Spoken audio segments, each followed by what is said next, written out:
Fala, meu lindo!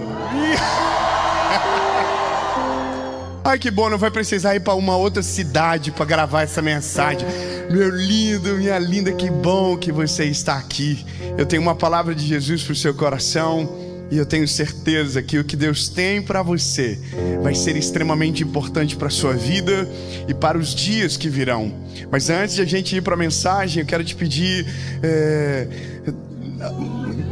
Isso, olha só, nossa, curte o vídeo, comenta, compartilha, manda. Então, meu lindo, então você já se inscreveu, já ativou o sininho, já curtiu, já comentou, manda no grupo da família. Aquele que você tem vontade de sair toda semana, manda lá e a gente vai para a mensagem de hoje. O tema da nossa mensagem é o que fazer no dia difícil. O que fazer? Eu quero que você pegue a sua Bíblia, por gentileza, e abra comigo Evangelho de Jesus. Se puder, pode colocar no LED, não tem problema. Evangelho de Jesus, conforme escreveu Mateus, capítulo de número 14, versículo de número 22. Evangelho de Jesus, Mateus capítulo 14, verso 22 diz: E logo Jesus compeliu os seus discípulos a entrarem no barco e a passar adiante dele para o outro lado, enquanto ele despedia a multidão. E despedida a multidão, eis que subiu ele para o monte para orar à parte. E vindo a noite, ele estava sozinho, e o barco, porém, estava já no meio do mar, agitado pelas ondas, porque o vento era contrário. Mas à quarta vigília da noite, Jesus foi até eles, andando sobre o mar. E quando os discípulos o viram andando sobre o mar, eles perturbaram-se, dizendo: é um espírito, e gritaram de medo. Mas imediatamente Jesus falou com eles, dizendo: fiquem animados, eu tenho de bom ânimo, não temas, sou eu, Jesus. E Pedro respondeu, ele disse: Senhor, se és tu, manda que eu vou contigo sobre as águas. Eu sei que essa história você já ouviu milhares de vezes. Provavelmente, se você tem um pouquinho mais de tempo com a palavra, você provavelmente já deve ter lido essa passagem milhares de vezes, assim como eu já li milhares de vezes. Eu sou apaixonado pelos evangelhos, porque os evangelhos são a atualização das nossas histórias, mas sempre com o prisma de Jesus trafegando junto pela caminhada. Então, quando você vê os discípulos, quando você vê todas as suas histórias, o background sempre é uma realidade aonde Jesus está presente, aonde Jesus se manifesta, aonde o vinho acaba, Jesus transforma água em vinho. Não tem comida, Jesus multiplica pão e peixe. Ou seja, Jesus sempre está junto. Aqui nesse texto em específico, Jesus não está junto. Nessa passagem em especial, em um momento muito difícil da história, Jesus não está no barco. A Bíblia diz que Jesus obriga eles de uma certa maneira, o que é estranho, porque quando você vê a palavra compelir, você não tem escolha. Jesus te coloca dentro de um barco, ele não pergunta se você quer ir, ele só diz vá. Os discípulos não têm tempo para dizer: olha, Senhor, talvez a gente espere você aqui e vai ser melhor, é uma boa ideia. Aliás, a gente é excelente em dar boas ideias para o Senhor. A gente sabe dar boas ideias. A gente diz: olha, Jesus, se eu fosse você, eu faria assim. Quantos aqui, quantos de nós já oramos para o Senhor tentando dar o passo a passo do que Ele deveria fazer para que o nosso coração ficasse mais leve? Quantos de nós achamos em um determinado momento que somos mais criativos do que Ele? Então nós apresentamos para o Senhor as nossas ideias. Só que existem momentos que Deus escuta, e existem momentos que o Senhor faz igual aquele, sabe, aquele vídeo que faz assim, ó, cala a boquinha, entra no barco. Aí você fala: não, Senhor, mas eu não quero andar de barco hoje. Você vai, entra no barco, de boa, só vai. Ele: mas Senhor, eu tenho uma outra ideia. Não, o Senhor vem junto? Não, só vai que eu vou dar tchau pra galera e depois a gente se encontra. Ou seja, existem circunstâncias da nossa vida que nos são apresentadas antes que elas aconteçam, e existem circunstâncias que Deus só diz pra gente assim, ó, vai. Sabe, só vai e vive o que é necessário viver. E essa é a história, essa é a crise, porque nós que lemos já sabemos o que acontece, sim ou não? A gente já sabe o que vai acontecer, porque essa história já foi contada milhares de vezes. É como se a gente começasse uma mensagem onde o spoiler já está no coração de todo mundo. Você já está assim, mas eu já sei, Jesus vai andar sobre as águas, o Pedro vai andar, vai morrer, daí vai reviver, não vai morrer, e aí ele vai voltar, e ele vai andar de novo sobre as águas, e Jesus vai acalmar as águas, e daí vai voltar, e aí depois Jesus vai para a cruz e vai ressuscitar. Ou seja, a gente já sabe do início ao fim, sim ou não? Agora o problema é quando a gente está na circunstância. O problema de quando a gente está na circunstância é que a gente não sabe nem como começou direito, e a gente não faz a mínima ideia de como vai terminar. E essa é a parada que mais incomoda o ser humano. É quando você não tem controle de nada. É quando você fica completamente perdido. O seu olhar é completamente cego. Você não sabe aonde Deus quer te levar. Deus não mostrou nada para você. Ele não falou, olha, eu quero que vocês vivam uma experiência extraordinária, aonde no meio eu vou andar sobre as águas. Não, Jesus só falou assim, gente, ó, beijo, me liga, vai. E é isso que mais irrita o ser humano. É quando você não tem controle das coisas. Eu não sei você, lindo, mas como um bom ser humano que eu sou, o que mais me rouba a paz é quando eu não sei o que fazer. Quando você não sabe o que você faz, é justamente aonde você se sente completamente impotente. E a sensação de impotência é uma das coisas que incomodam o ser humano, porque há minutos atrás a gente estava dizendo, eu sei o que eu estou fazendo, eu sei o que é melhor para mim, eu sei aonde eu vou chegar, eu tenho planos extraordinários. Aí Deus vem e diz, vou te colocar numa circunstância aonde você vai descobrir que não tem como ter o controle sobre absolutamente nada, e que apenas existe um que controla todas as coisas e que sabe o início, o meio e o fim de todas as histórias. E é assim que a gente começa a mensagem. Os discípulos estão entrando em uma história onde Jesus não está junto e eles não sabem o que vai acontecer. Não sei você, mas isso se chama vida. A gente de verdade acorda de manhã cedo, a gente sai da nossa casa e a gente não sabe de fato o que vai acontecer.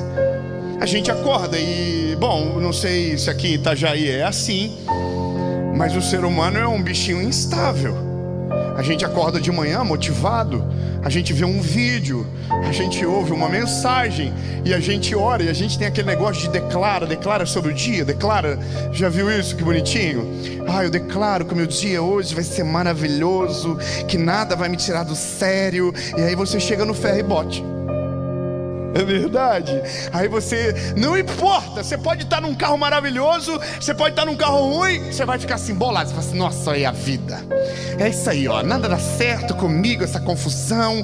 Tem gente que isso é a gente. Agora imaginem isso em todas as áreas da vida. Você um dia acordou de manhã dizendo, o sonho da minha vida é trabalhar naquela empresa. Aí você entrou na empresa, agora você diz, o sonho da minha vida é o dia que me demitirem sem justa causa, para que eu ganhe FGTS, seguro-desemprego. E aí você diz, vou fazer um propósito com Deus, vou pedir para me demitirem. Se eles me demitirem, é porque é da vontade de Deus. Se eu tiver que pedir a conta, não é da vontade de Deus. Aí você lembra que alguns meses atrás você estava dizendo, Senhor, eu quero tanto trabalhar naquele lugar, Jesus, é o sonho da minha vida. Ou seja, nós sonhamos com uma coisa hoje, sonhamos com outra coisa amanhã, nós temos planos para depois de amanhã, mas a gente não sabe de fato o que é a nossa vida perante o Senhor.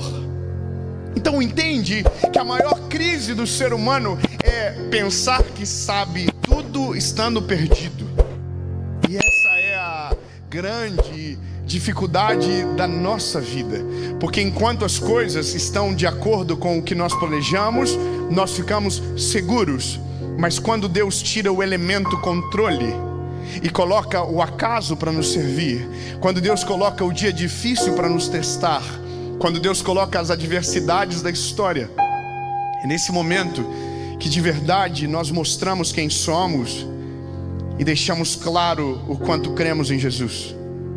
Eu demorei algum tempo para entender isso, sabe? Olhar para essa realidade dos discípulos e tentar imaginar a cena. E aí você vai vivendo, vai amadurecendo, vai conhecendo mais o Senhor, e você vai percebendo que Deus só consegue, e não entenda isso como Deus, um Deus impotente, porque Ele não é. Ele é potente, poderoso, incomparável, e ninguém pode pará-lo. Mas Deus usa de uma pedagogia que torna o ser humano completamente dependente dele. É quando Ele, ao invés de tocar em você, toca no caminho que te cerca. É quando Deus olha para você e diz: se eu falar para ele, ele não vai acreditar. Então melhor é fazer o caminho, ensiná-lo, que ele não sabe aonde vai chegar. E esse é o dia difícil da nossa vida, porque é a hora que nossos olhos obscurecem. Eu não sei se você já viveu isso, mas de entrar no meio de uma tempestade, ou de sair num dia lindo e de repente o céu fechar completamente e você não saber mais o que fazer. Quando, sabe, a tempestade, a primeira coisa que ela provoca no ser humano é roubar a nossa visão de longo alcance. O tempo fecha e você já não sabe mais o que você vai fazer. Quando eu imagino os discípulos, a Bíblia fala que o vento é contrário, outras versões diz que a tempestade era grande, outras versões diz que as ondas açoitavam o barco. Mas de uma coisa eu sei: a circunstância é adversa. Ou seja, eles não planejaram aquilo, não estava na previsão do tempo que eles iriam viver, eles não se prepararam para aquilo. E é exatamente isso que acontece na nossa vida. Você não acorda um belo dia dizendo: estou me preparando para viver uma batalha. Não, você diz: eu quero viver um dia maravilhoso, está tudo sob controle, está tudo perfeito. Só que aí chega um dia que a vida muda, o mar vira, o vento sopra mais forte e você não tem o que fazer. E o não ter o que fazer se traduz de maneira prática quando você vai para um aeroporto, por exemplo. Eu sou de Joinville, você conhece Joinville? Irmão, Joinville, o aeroporto passa mais tempo fechado do que aberto. É uma coisa. Quando esse período do ano agora, tem muita neblina na nossa cidade, a nuvem entra e ela não sai. Sabe o que acontece? Avião não decola, avião não pousa. Mas o interessante é que quando você estuda um pouquinho, pouca coisa, não precisa ser tão longe, você vai ver que aviões voam sem ver a direção. Eu vou ser mais claro. Uma das coisas interessantes da aviação e agoniantes é quando você vê um avião voando a 20 mil pés de altura e o piloto coloca uma proteção no para-brisa e ele não vê absolutamente nada. Então, ou seja, você pode voar sem ver a direção, o equipamento está funcionando, você consegue saber o horizonte. Existem milhares de equipamentos dentro do avião que fazem com que isso seja possível. Só que tem um detalhe: se não tiver visibilidade, o avião pode até voar, mas ele não pousa e não decola. Ele não pousa e ele não decola. No Brasil existe uma legislação determina a quantidade de visibilidade que é necessária para que um avião tenha autorização para pouso e decolagem. Eu preciso refrescar você. A sua perspectiva sobre pousar e decolar é sobre as decisões que tomamos quando não conseguimos ver nada.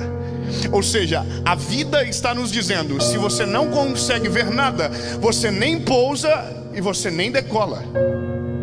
E agora, o caos de tudo é que se você olha para as histórias de aviação, de tragédias, pessoas fizeram de maneira imprudente o que não poderiam fazer enquanto não se tinha visibilidade. Agora eu trago para a mensagem: na hora que a tempestade começa, na hora que os nossos olhos se fecham, na hora que a meteorologia muda, a primeira coisa que você precisa saber é: não há o que fazer. Não entendi nada, Dave. Então a mensagem leva para qual lugar? Para lugar nenhum. No começo é exatamente isso.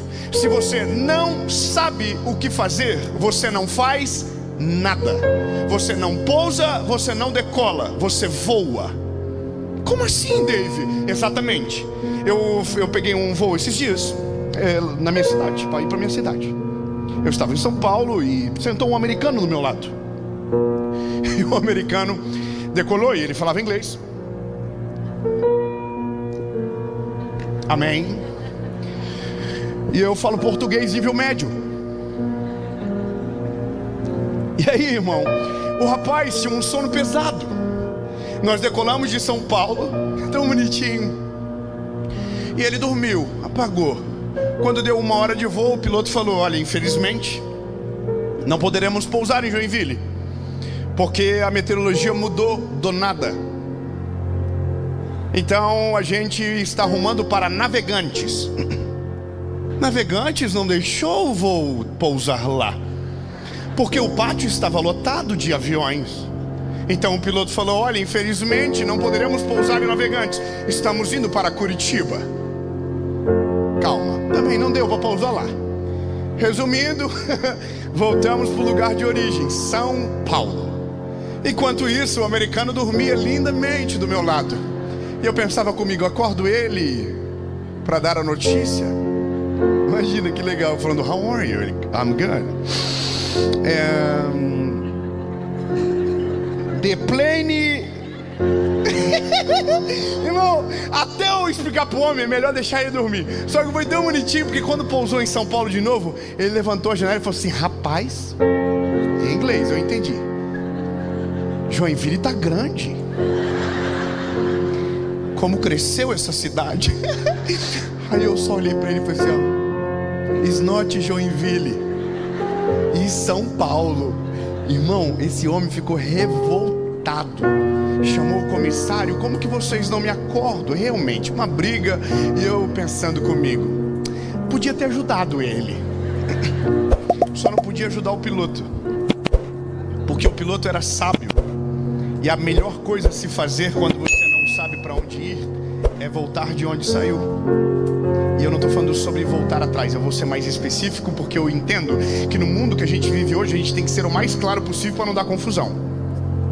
Essa semana agora, antes de ir para a Tour Mundial, uma mulher gritou para mim: Dave, graças a você me divorciei. Eu falei: oh meu Deus do céu, o sangue de Jesus tem poder, irmão. Que testemunho é esse? Estou falando sério. E ela falou: nossa, é porque eu apanhava muito dele, e eu vi uma mensagem sua sobre relacionamento tóxico, e Deus me deu graça, eu consegui me livrar dele. Eu falei: meu Deus, senhora, tem que explicar as coisas direito. Começa por essa parte, depois a senhora vem para a parte da decisão. E a mulher era muito sinistra. Ela falou assim: não, e você falou na mensagem que Deus ia dar algo novo. Ela falou assim: ó, e ó o novinho que Deus me deu. Chamou o rapaz.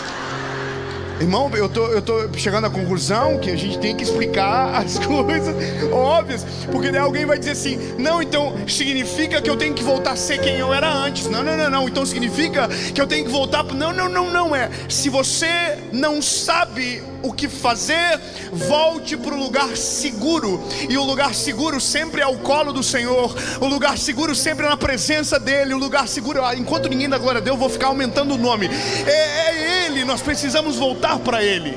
Quando você não sabe para onde corre, espere ou diga: Senhor, chama pelo meu nome, que eu vou me guiar ouvindo a tua voz. Mas eu não vou decidir enquanto não sei aonde o Senhor quer me levar. Porque veja, quando você observa os discípulos, eu imagino a cena, o desespero total. Tem um Pedro no barco, então não pode ser calmo. Isso deve ter dado uma treta absurda. Uma que eles já não queriam ir para o meio do mar. Ninguém queria ir para aquele lugar. Eles estavam tudo meio perturbados ainda, porque viram Jesus fazer um milagre sinistro, alimentar uma multidão, e eles estão tudo com cara de glúteo. E porque não entenderam absolutamente nada do que Jesus tinha feito. De 12 cestos alimentou uma multidão de gente. Eles estão perdidos, estão assim: meu Deus, eles não querem, eles estão ainda digerindo. Jesus falou assim: gente, vocês não tem nem cara para despedir os outros. Entra no barco e vai, e me espera do outro lado. Só que quando você ouve a palavra do outro lado, eu não sei você, eu já sei o seguinte: então significa que existe o outro lado. Nenhum glória a Deus, assim, nada. Não, eu vou falar com o povo daqui. Eu acho que tem mais para morar para esse lado aqui, o povo mais animado, mais eu vou dizer de novo, lindo, peraí. Senhor, está me dando uma preocupação, Jesus. Vocês estão no meio de uma tempestade? Porque no meio da tempestade a gente não consegue nem ver e nem ouvir. Esse é o próximo passo da pregação, mas eu só preciso que você veja isso comigo. Tem uma confusão gigante acontecendo. ninguém consegue ver para onde vai. Provavelmente os olhos estão cerrados pela treta que está rolando. Eles acabaram de desfrutar um milagre. Jesus não está no barco. É uma cena de caos, é uma cena difícil de lidar, porque você está 3 minutos atrás com Jesus e do nada você está sem Ele no meio de uma tempestade. Meu Deus, isso para mim é a clareza mais, sabe, não obstante a lógica do mundo, mas é o que mais se assemelha ao que vivemos. Você sai de manhã de um jeito, quando você vê, meu Deus, nada que você planejou aconteceu. Eu me lembro uma vez que eu bati de carro, estava eu e minha esposa, nós estávamos viajando de madrugada para pegar um voo. Foi para quê na vida? A gente estava indo para Floripa, e a gente estava passando na frente de um lugar ali que vende coisa para rico. O povo daqui sabe onde é. E o carro capotou. Minha esposa estava dirigindo e...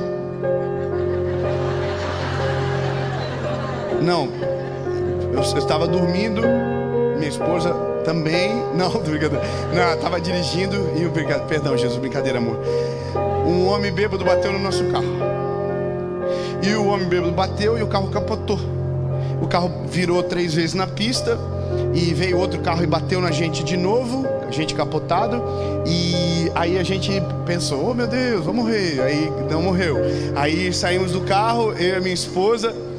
E aí eu lembrei, meu Deus, meu telefone. Falei, vou voltar lá porque vale mais do que a minha vida. Hoje eu analiso, meu Deus, como eu fui tonto.